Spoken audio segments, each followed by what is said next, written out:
রহমতুল্লাহি ওয়া বারাকাতুহু। বিসমিল্লাহ ওয়াসসালাতু ওয়াসসালামু আলা রাসূলিল্লাহ ওয়া আলা আলিহি ওয়া আসহাবিহি ওয়া মাওয়ালা আম্মা বা'দ। প্রোডাক্টিভ রমাদানে আমরা আজকে আলোচনা করব লাইলাতুল কদর, বরকতময় কদরের রাত নিয়ে। আল্লাহ সুবহানাহু ওয়া তাআলা এই উম্মার উপর শ্রেষ্ঠতম যেই মেহেরবানিগুলো করেছেন তোমাদের একটি হচ্ছে লাইলাতুল কদর, কদরের রাত, যার ব্যাপারে আল্লাহ নিজেই বলেছেন হাজার মাসের চেয়ে উত্তম। লাইলাতুল কদরি খায়রুম মিন আলফি শাহর। এবং শুধু তাই না, এই রাতে যদি আপনি আবাদত করেন তাহলে হাজার মাস জুড়ে আবাদত করলে যে সওয়াব পাবেন তার চেয়ে বেশি সওয়াব পাবেন। হাজার মাস মানে প্রায় 84 বছর, হাজার মাস মানে হচ্ছে প্রায় 33,000 রাতের চেয়েও অনেক অনেক বেশি। একবার চিন্তা করে দেখুন, মানে 33,000 রাত জুড়ে যদি আপনি আবাদত করেন তাহলে তার চেয়েও অনেক বেশি সওয়াব আপনি এই এক রাতের আবাদতের মাধ্যমে পাবেন। এই প্রেক্ষাপটে কেন আল্লাহ তাআলা লাইলাতুল কদর উম্মাকে দিয়েছেন? বলা হয় যে সাহাবায়ে কেরামদের সামনে রাসূল সাল্লাল্লাহু আলাইহি ওয়াসাল্লাম বনী ইসরাঈলের বা পূর্বের জাতিপুঞ্জের এমন কারো কারো কথা উল্লেখ করেছিলেন যারা মানে 100 বছর বেঁচে ছিলেন এবং তারা অথবা 1000 বছর বেঁচে ছিলেন, তারা ইবাদত করেছেন দিনের বেলা, তারা যুদ্ধ করেছেন, রাতের বেলা ইবাদত করেছেন। সাহাবায়ে কেরাম বলেন, হা আমরা যদি এরকম জীবন পেতাম।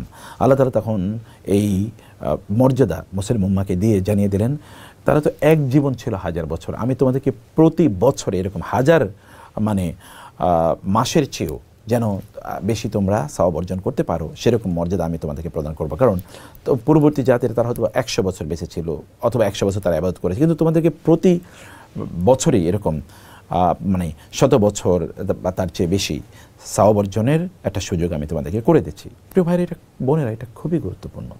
আল্লাহ সুবহানাহু ওয়া তাআলা এই কদর মানে কিন্তু মর্যাদা, কদর মানে কিন্তু সিদ্ধান্ত, মানে তাকদীর, কদর মানে কিন্তু আপনার নির্ধারিত মেজারমেন্ট, মানে যা দেয়া দরকার তাই। অতএব এই কদরের রাত যেন আমরা কোনোভাবে মিস না করি। এর কি মর্যাদা, সুবহানাল্লাহ।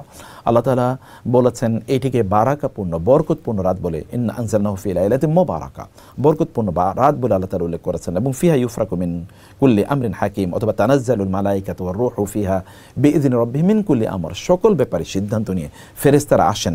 এবং সালামুন হিয়া হাত্তা মাতলাইল ফাজর, ফজরের পর্যন্ত ফেরেশতারা কেবল শান্তির বার্তা দিয়ে থাকেন যে তোমরা যারা ইবাদত করছো তোমাদের জন্য শান্তির বার্তা, তোমাদের জন্য শান্তির ঘোষণা, তোমাদের জন্য শান্তির মানে সুসংবাদ, অর্থাৎ শান্তিকে দারুস সালাম, জান্নাতে তোমরা যাবে, এই দুনিয়াতে তোমরা যতদিন থাকবে তোমরা শান্তি পাবে, তোমাদের কোনো অকল্যাণ হবে না, অকল্যাণ থেকে আল্লাহ তোমাদেরকে রক্ষা করবেন যদি এই রাতটাকে আমরা ঠিক মতো কাটাতে পারি।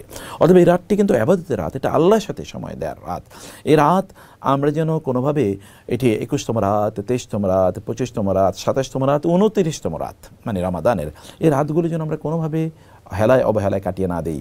এটি উৎসব মানে হচ্ছে একেবারে এই মসজিদ থেকে ও মসজিদে দৌড়ে বেড়াবো এরকম না। আপনি নির্জনে নিবৃতে একাকী আল্লাহর সাথে সময় কাটাবেন, আল্লাহর ইবাদত করবেন, আল্লাহর কাছে আপনার কষ্টের কথা বলবেন, আপনার প্রয়োজনের কথা বলবেন, আপনার দুনিয়ার কল্যাণ আখিরাতের কল্যাণের কথা বলবেন, আপনার পিতামাতার জন্য, আপনার আত্মীয়স্বজন, আপনার স্বামী স্ত্রী, আপনার সন্তান সন্ততি, ভাই বোন তাদের জন্য দোয়া করবেন, মুসলিম উম্মার জন্য দোয়া করবেন।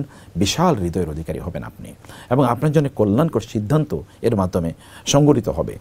এই রাতে যদি আপনি ঈমান এবং ইহতিসাব মানে আল্লাহই সন্তুষ্ট হবেন এই রাতে ইবাদত করলে, এই রকম অনুভূতি নিয়ে যদি ইবাদত করেন তাহলে আল্লাহ অতীতের সব গুনাহ আপনার মাফ করে দেবেন। সুবহানাল্লাহ।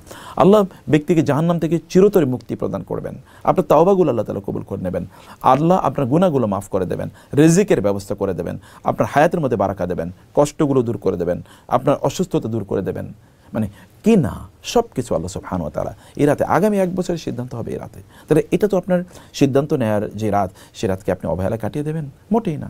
আপনার ব্যাপারে যদি কোনো অফিসে যে আজকে অফিসে আপনার পারফরমেন্সের উপর ভিত্তি করে আপনার ব্যাপারে সিদ্ধান্ত হবে, সেদিনকে আপনি বলবেন যে আমি আজকে অফিসে যাব না, আমি আজকে মিস করব, এটা তো আপনি বলবেন না, কারণ এদিনের উপর ভিত্তি করে আপনার মানে সব কিছু নির্ধারণ করা হবে।